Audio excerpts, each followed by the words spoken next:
आज मी अजवाईंचा पराठा बनवला होता. गुड मॉर्निंग गाईज, कशात तुम्ही सगळे मस्त असणार. म्हणजे तसं मला खूप दिवसापासून पराठा खायची इच्छा होत होती, पराठा खायची इच्छा होत होती.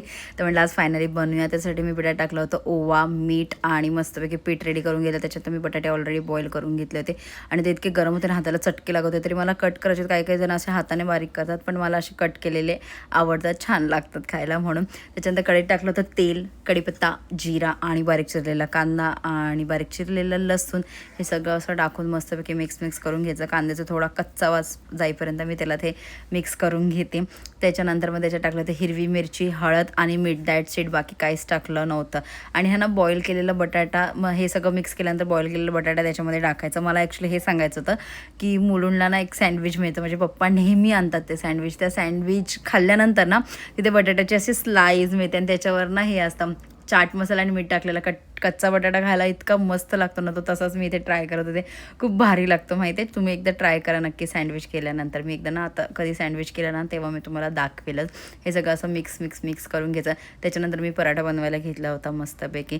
त्याच्यामध्ये मी तुपाचं बनवलं होतं, मी तेल काहीच यूज केलेलं नव्हतं. म्हटलं पराठ्यामध्ये आज सगळं तुपाचंच करूया. तर त्या आतमध्ये आपण लावून घेतो ना तसं तूप मी वगैरे लावून घेतलं आणि मीठच बोलते सॉरी, पीठ टाकून घेतलं आणि मस्त गोल मला ना असं त्रिकोणी बनवायचा होता, पण तो माझा गोलच होत होता. मी किती ट्राय केलं पण तो माझा गोलच होता. म्हटलं जाऊ दे, गोल तर गोल, पराठा तर पराठा आहे ना. थोडा जाड ठेवतात पराठा, कच्चं म्हणजे पातळ नाही ठेवत. तर मी थोडासा जाड ठेवला होता आणि मस्तपैकी त्याला लाटून घेतलं होतं गोल. मला त्रिकोणी पाहिजे होतं, पण तो काय आता असा होतो तो होतोय आता, कारण की मी तसेच व्हिडिओ बघितले आणि मला तसंच करायचं होतं. पण ठीक आहे, आता गोल तो गोल जसा झाला तसा झाला.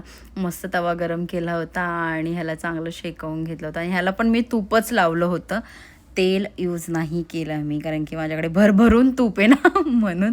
ॲक्च्युली पराठा हा तुपातला छान लागतो. हा प्लेन पराठा आहे. तुम्हाला वाटत असेल की बटाट्याची भाजी वगैरे काय नाही, ह्यालासुद्धा पराठा बोलतात आणि हा खूप मस्त लागतो. ॲक्च्युली हा चहासोबत खायला जो पराठा आहे ना तो आहे आणि लोणच्यासोबत इतका मस्त लागतो ना. पण आता माझं जे आजीचं लोणचं तर ते संपलेलं आहे, नाही तर मी त्याच्यासोबतच खाणार होते. इतका टेस्टी लागतो ना हा पराठा, तुम्ही एकदा ट्राय करून बघा. त्याच्यानंतर मी ह्या बटाट्याच्या भाजीसोबत खाल्ला. आज राईस नव्हतं बनवलं, कारण की मी एक टाईम राईस बनवलं तर मग एक टाईम चपाती असं बनवते. सो मस्त असा झाला होता. That's it for video. Okay bye guys, उद्या भेटू. Bye bye.